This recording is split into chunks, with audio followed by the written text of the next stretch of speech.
KP Sharma Oli has resigned after police killed 19. दोस्तों, क्या नेपाल जल रहा है? नेपाल की धरती आज खून से सनी हुई है। लोग सड़कों पर उतर आए हैं प्रोटेस्ट करने के लिए।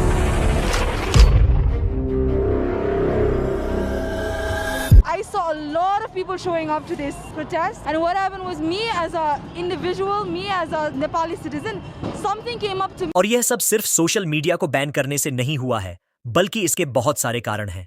आइए इन सभी कारणों को जानते हैं आज के इस वीडियो में।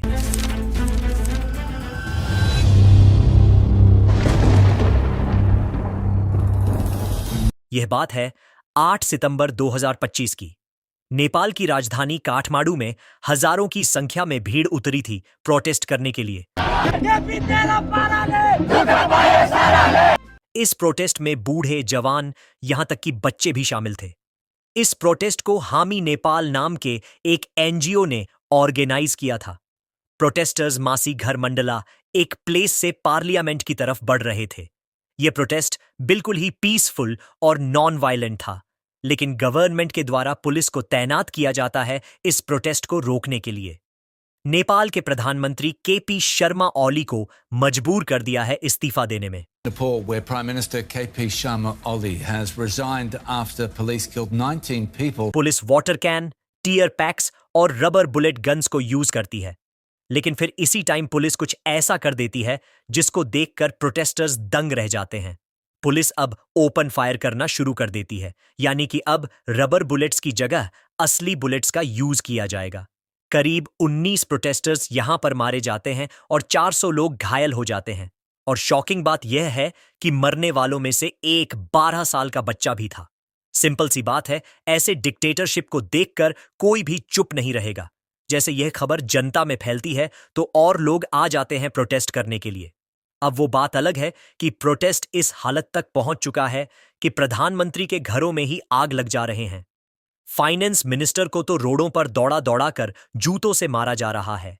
और इसी सब में पूर्व प्रधानमंत्री की वाइफ की डेथ हो जाती है जब उनके घर में आग लगाया जाता है।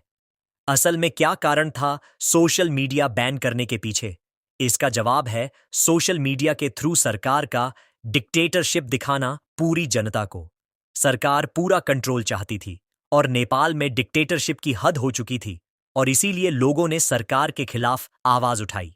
जो सरकार के कारनामे हैं उनको सोशल मीडिया के थ्रू पूरे लोगों को दिखाया, जनता को दिखाया, और सरकार अपना पूरा कंट्रोल कर पाए और उनके कारनामे लोगों को ना पता चले। इसीलिए सरकार ने सोशल मीडिया को बैन कर दिया। और इसी से हमें यह भी पता चलता है कि प्रोटेस्टर सिर्फ सोशल मीडिया के लिए नहीं, बल्कि सरकार की तानाशाही, उनके डिक्टेटरशिप को देखकर और उनके कारनामों को देखकर सड़कों पर उतरे थे प्रोटेस्ट करने के लिए। और इसीलिए सोशल मीडिया पर यह वीडियोस वायरल हुए हैं, जिसमें हम साफ साफ देख सकते हैं कि कैसे पॉलिटिशियन के बच्चे ऐश और आराम की जिंदगी जी रहे हैं। यहां नेपाल में आम जनता इतने बड़े बड़े प्रॉब्लम्स को फेस कर रही है, गरीबी, अनएम्प्लॉयमेंट, भुखमरी, और यहां पॉलिटिशियन के बच्चे ऐश और आराम की जिंदगी जी रहे हैं। और यही परिवारवाद सिर्फ नेपाल में ही नहीं बल्कि इंडिया में भी देखने को मिलता है। इनके एग्जाम्पल भी सुन लीजिए। कांग्रेस, समाजवादी पार्टी, आरजेडी, और साथ ही साथ यह भी जरूरी है कि इंडिया गवर्नमेंट को इंडिया और नेपाल की जो बॉर्डर सिक्योरिटी है उसको बढ़ा देना चाहिए, क्योंकि इसी के जरिए ही पाकिस्तान से जो आतंकवादी है वो नेपाल के थ्रू इंडिया में आते हैं। एग्जाम्पल, आप ये वीडियो क्लिप देखिए। नेपाल और भारत का जो बॉर्डर है उसको आप लोग जैसे तैसे करके सील करवा दीजिए, बंद करवा दीजिए, या सख्त से सख्त वहाँ पर जो है अपना चेकिंग वगैरह करवा दीजिए। मतलब पाकिस्तानी लोग जो है, जितना आतंकवादी लोग है वो नेपाल में आ रहा है। दोस्तों, जितना मुझे मालूम है, जितना मैं देखा हूँ, जितना मुझे मालूम हो रहा है।